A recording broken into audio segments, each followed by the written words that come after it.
शैक्षणिक मित्रों को मेरा नमस्कार। आज हम लोग एक कहानी पर चर्चा करने जा रहे हैं। कहानी साहित्य की वह विधा जिससे हमें कुछ शिक्षाएं मिलती हैं, कुछ संदेश मिलता है, जिससे हमें कुछ परामर्श मिलता है। इन विधाओं में एक है लघु कथा। लघु छोटी कथा, कहानी। ऐसी कहानी जो छोटी हो और जिससे हमें सामाजिक, मनोवैज्ञानिक, राजनैतिक, ऐतिहासिक कुछ सीख मिले, वो लघु कथा होती है। यहाँ लोक भारती कक्षा 10वीं के पुस्तक में नरेंद्र छाबड़ा जी की 2 लघु कथाएं हैं। पहली कथा है कंगाल। कंगाल एक मनोवैज्ञानिक कथा है। मनुष्य बहुत धनी हो, बहुत ऐश्वर्यशाली हो, समृद्धशाली हो, तो भी वह सामान खरीदते समय जो छोटे फेरी वाले हैं या सड़क पर खड़े होकर सामान बेचते हैं, बैठकर सामान बेचते हैं, उनसे सामान खरीदते समय वह मोल भाव करता है। लेकिन वह बड़े से बड़े होटल में जाता है, रेस्तरां में जाता है, मॉल में जाता है, वहाँ सामान खरीदता है, बिल पे करता है और चला आता है। इस प्रवृत्ति को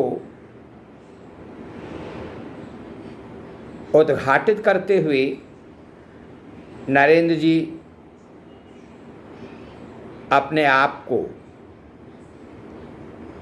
कंगाल कहते हैं। कंगाल मतलब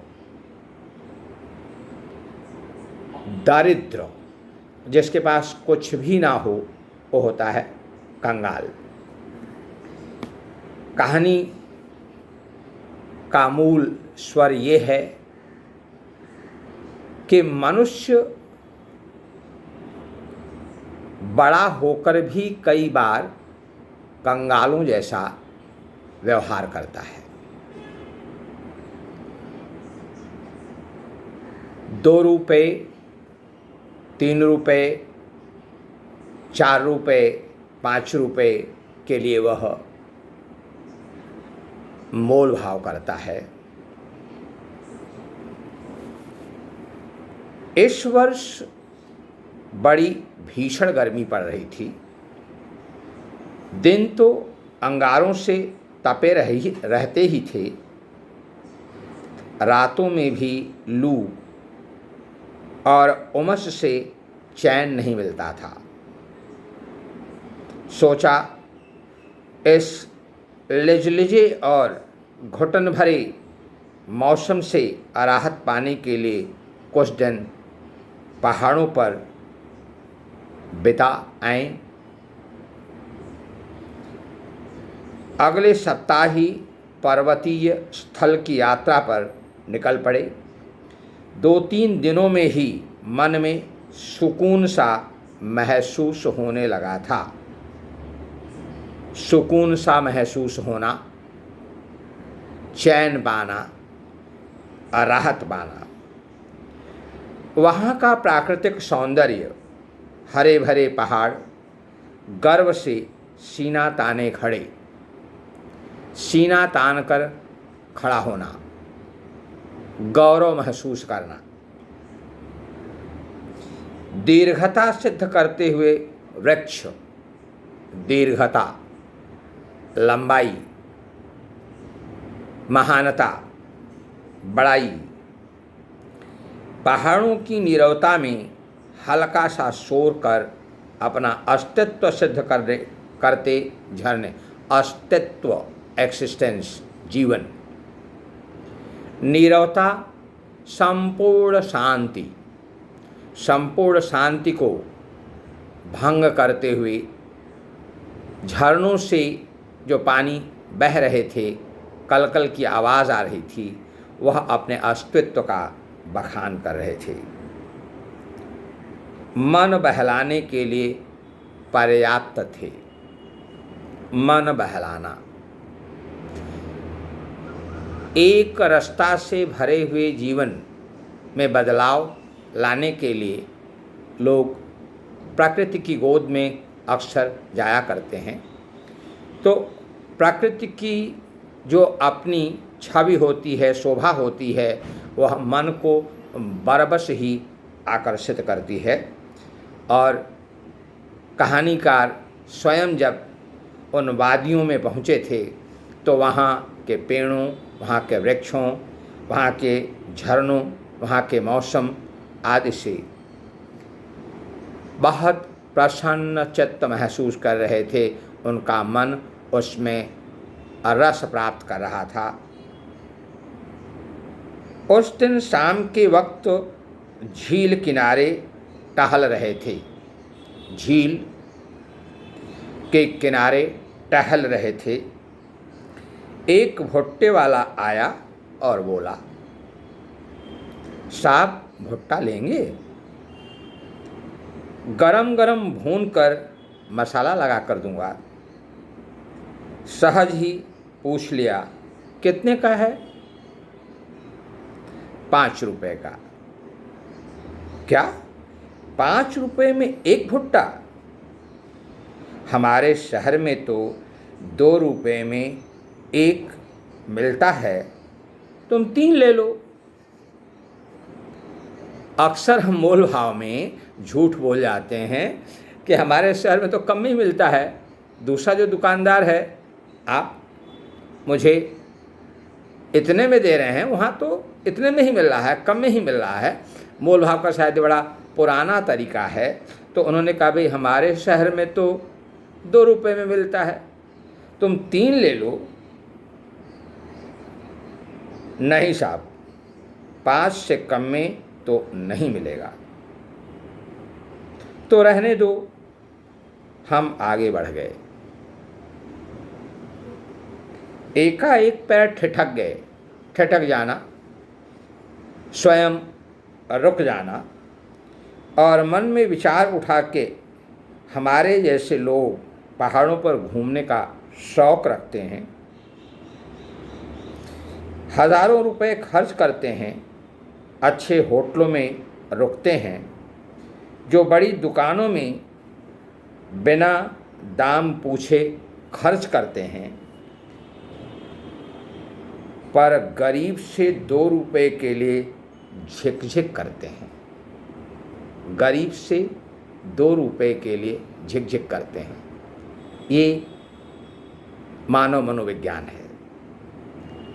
बड़े होटलों में, बड़ी बड़ी दुकानों में, जहाँ हज़ारों रुपए खर्च करके लोग सामान खरीदते हैं, सामान लेते हैं, पैक करवाते हैं और पैसा अदा करके वहाँ से निकल लेते हैं, कभी वहाँ कोई मोल भाव नहीं करते। पर गरीब से 2 रुपए के लिए झिकझिक करते हैं। कितने कंगाल हैं हम। यहाँ कंगाल शब्द बहुत बड़ा है। केवल निर्धन नहीं है, केवल दरिद्र नहीं है, हम मन से भी कंगाल हैं। हमारा जो मन है, हमारा जो हृदय है, बहुत छोटा है। उल्टी कदम लौटा और 20 रुपए में 4 भुट्टे खरीद कर चल पड़ा अपनी राह। मन अब सुकून अनुभव कर रहा था। सुकून अनुभव करना, चैन की सांस लेना, अच्छा महसूस करना, हल्का महसूस करना। यहाँ लेखक समाज की उस मानसिकता पर चोट भी करते हैं और गरीब छोटे जो व्यापारी हैं उनकी तरफदारी भी करते हैं। मनुष्य अक्सर अपने व्यक्तित्व का परिचय अपने व्यवहार से देता है। तो यहाँ लेखक नरेंद्र छाबड़ा ने कंगाल कहानी के माध्यम से एक हल्का सा प्यारा सा व्यंग कसा है उन लोगों पर जो छोटे छोटे व्यापारियों से मोल भाव करते हैं, मोल तोल करते हैं। दूसरी कहानी है सही उत्तर। इसमें भी समाज का एक आईना दिखता है। मनुष्य साक्षात्कार दिया करता है, नौकरी ढूंढा करता है, तैयारियां करता है और असफलता पर असफलता हाथ लगती है। वह जब खींच जाता है तो समाज के प्रति एक गुस्सा उसके मन में फूटता है, निकलता है। आज के समाज में भ्रष्टाचार, रिश्वतखोरी, भाई भतीजावाद, क्षेत्रवाद, बंधुवाद, इन सब का बड़ा बोलबाला है। योग्य व्यक्ति को न तो नौकरियां मिल पाती हैं, ना ही उन्हें वह अवसर मिलता है जिसके लिए वे इतनी लंबी साधना करते रहे हैं, पढ़ाई करते रहे हैं, शिक्षा प्राप्त करते रहे हैं, योग्यता प्राप्त करते रहते हैं, व्यक्तित्व को विशाल बनाते हैं, व्यक्तित्व निर्माण करते हैं। इसमें भी समाज की बड़ी तीखी सच्चाई निहित है कि किस तरह से एक नवयुवक को नौकरी मिलती है जो सचमुच योग्य है, प्रतिभा संपन्न है। कहानी के शब्द हैं सही उत्तर। जब तक वह कितने ही स्थानों पर अब तक वह कितने ही स्थानों पर नौकरी के लिए आवेदन कर चुका था, साक्षात्कार दे चुका था, उसके प्रमाण पत्रों की फाइल भी उसे सफलता दिलाने में नाकामयाब ही रही थी। नाकामयाब, असफल रहना।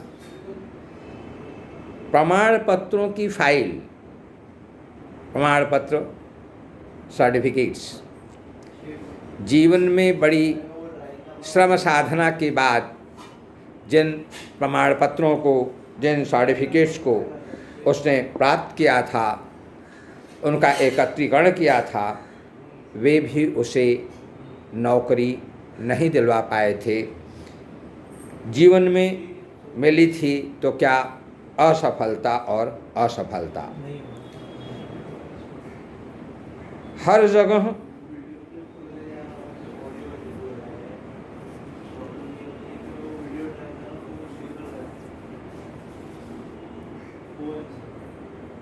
भ्रष्टाचार, रिश्वत का बोलबाला होने के कारण योग्यता के बावजूद उसका चयन नहीं हो पा रहा था। हर ओर से अब वह निराश हो चुका था। भ्रष्ट सामाजिक व्यवस्था को कोसने के अलावा उसके वश में और कुछ तो था नहीं। भ्रष्ट व्यवस्था और रिश्वतखोरी आज समाज में दीमक की तरह से लग चुका है और जो योग्य व्यक्ति है, जिसे हम डिज़र्विंग कहते हैं, उसे नौकरी नहीं मिल पाती है। तो श्रम साधना के बाद, कठिन परिश्रम के बाद भी उस नवयुवक को नौकरी नहीं मिल पा रही थी। तो वह समाज को कोसने लगा था। जो सामाजिक प्रणाली है उसको कोसने लगा था और यह सोचकर कि उसे अब नौकरी नहीं मिलेगी और नौकरी मिलना उसके वश में नहीं है, निराशा की ओर बढ़ चला था। आज फिर उसे साक्षात्कार के लिए जाना है।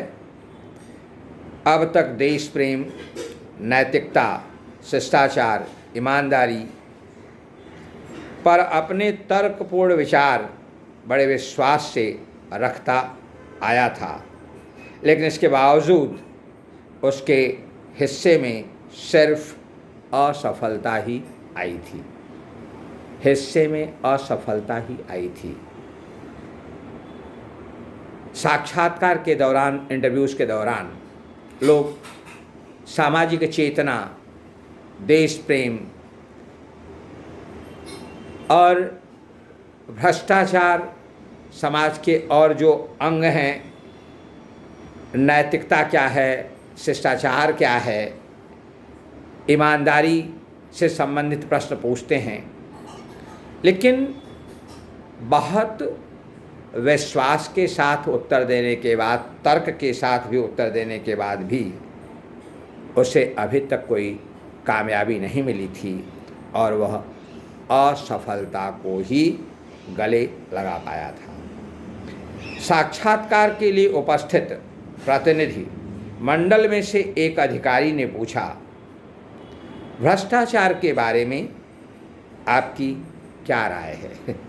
भ्रष्टाचार के बारे में आपकी क्या राय है? भ्रष्टाचार, भ्रष्ट आचार, वह आचार जो नियम कानून को तोड़कर भ्रष्ट व्यवस्था का आचरण करती हो, वो है भ्रष्टाचार। उत्तर मिला, भ्रष्टाचार एक ऐसा कीड़ा है जो देश की धुन की तरह खा रहा है, जो देश को घुन की तरह खा रहा है। घुन एक इंसेक्ट होता है जो अनाज को खाकर अंदर ही अंदर खोखला कर देता है। उसी तरह से जो हमारा समाज है, उस समाज को घुन की तरह से खोखला कर रहा है यह भ्रष्टाचार। इसने सारी सामाजिक व्यवस्था को चिंताजनक स्थिति में पहुंचा दिया है। चिंताजनक स्थिति, शोचनीय स्थिति में, वरीसम।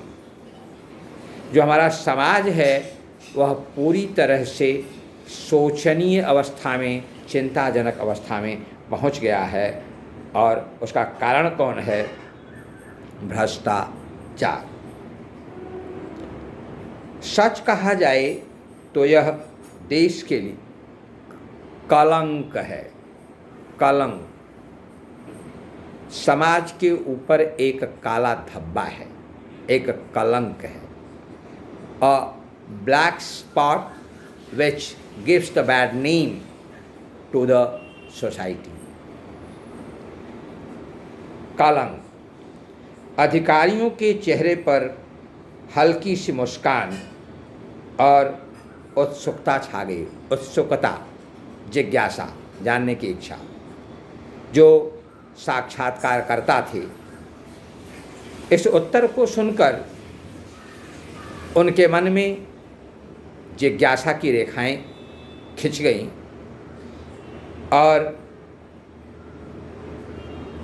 उसके तर्क में उन्हें रुचि महसूस होने लगी। दूसरे अधिकारी ने प्रश्न किया, रिश्वत को आप क्या मानते हैं? रिश्वत, घूसखोरी, ब्राइब। एक साक्षात्कारकर्ता ने पूछा था कि भ्रष्टाचार के बारे में आपके क्या तर्क हैं, और दूसरे ने पूछा रिश्वतखोरी, रिश्वत के संदर्भ में आपके क्या विचार हैं? उत्तर मिला, यह भ्रष्टाचार की बहन है।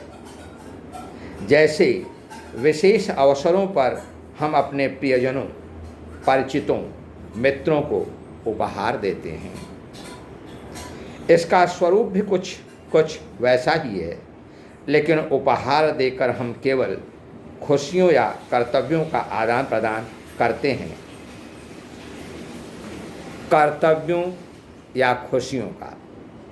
शादी विवाह के अवसर पर कुछ तो औपचारिकताएं होती हैं, और कई अवसर ऐसे होते हैं जिसमें हम लोगों की खुशियों को बढ़ाने के लिए, जन्मदिन है तो हम उन्हें कुछ उपहार देकर, भेंट देकर उनकी खुशियों में चार चांद लगाते हैं, उन्हें बढ़ाते हैं। इससे अधिक कुछ नहीं। जबकि रिश्वत देने से रुके हुए कार्य, दबी हुई फाइलें, टलती हुई पदोन्नति, रोकी गई नौकरी आदि में इसके कारण सफलता हासिल की जाती है। जीवन के हर क्षेत्र में, हर आयाम में रिश्वतखोरी बैठ गई है। अगर समाज में पदोन्नति पानी है तो रिश्वत देना है, नौकरी पानी है तो रिश्वत देना है। किसी भी उन्नति के लिए, किसी भी विकास के लिए आज रिश्वत आवश्यक हो गया है। तब भी वह समाज के लिए, समाज के माथे पर कलंक है। इसका समर्थन कतई नहीं किया जा सकता।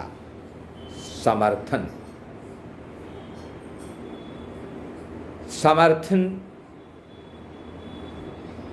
इससे सहमत नहीं हुआ जा सकता,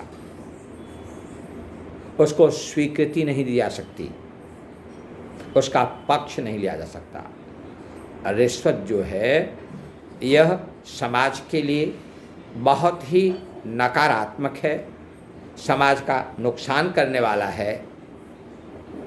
यह उस नवयुवक के मत का सर्वोच्च अंग था। ऐसी ही मेरी धारणा है।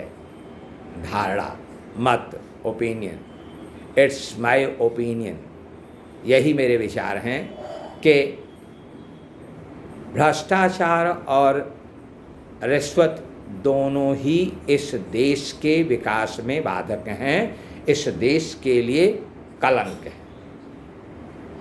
कहकर वह तेजी से बाहर निकल आया। जानता था कि वहाँ भी चयन नहीं होगा। कई बार असफलता का दामन पकड़ने के बाद, कई बार साक्षात्कार देने के बाद उसका चुनाव नहीं हुआ था, चयन नहीं हुआ था, सिलेक्शन नहीं हुआ था। He was not at all appointed even after giving so many interviews.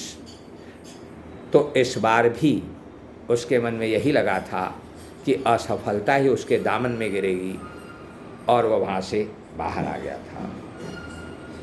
पर भीतर बैठे अधिकारियों ने गंभीरता से विचार विमर्श करने के बाद युवक के सही उत्तर की दाद देते हुए उसका चयन कर दिया। दाद देना, प्रशंसा करना। भ्रष्टाचार और रिश्वतखोरी के बारे में उस नवयुवक ने जिस तरह से अपने मत को प्रस्तुत किया था, उससे वे बहुत प्रभावित हुए थे और उसे योग्य पात्र समझकर नौकरी दे दिया था। आज वह समझा, यहाँ भाषा की त्रुटि है, आज वह समझा कि एक तो जब हम इनडायरेक्ट स्पीच बनाते हैं तो की के बाद कॉमा नहीं आता, इन्वर्टेड कॉमास नहीं आता है। यहाँ लिखा हुआ है आज वह समझा, वास्तव में वाक्य होना चाहिए आज उसे समझ में आया कि, अगर की आ गया था तो यहाँ पर इन्वर्टेड कॉमास में इसको नहीं लिखा जाना चाहिए था। सत्य कुछ समय के लिए निराश हो सकता है, परास्त नहीं। सत्य कुछ समय के लिए निराश हो सकता है, पर परास्त नहीं। ये एक ऐसा सुविचार है जिसमें विश्वास करने वाला व्यक्ति निरंतर प्रयत्न करता रहता है। तो सही उत्तर जो इस लघु कथा को शीर्षक दिया हुआ है वह अंत में जिस प्रकार से अपने विचारों को भ्रष्टाचार और रिश्वतखोरी के बारे में रखता है, वह साक्षात्कारकर्ताओं के लिए सही उत्तर साबित होता है और उसे इस बात का एहसास होता है कि जो सत्य है, जो सच्चाई है, वह कुछ समय के लिए निराश हो सकता है, पर परास्त नहीं। परास्त मतलब हारना, हार नहीं सकता है। इस तरह इन दो लघु कथाओं का वर्णन मैंने किया।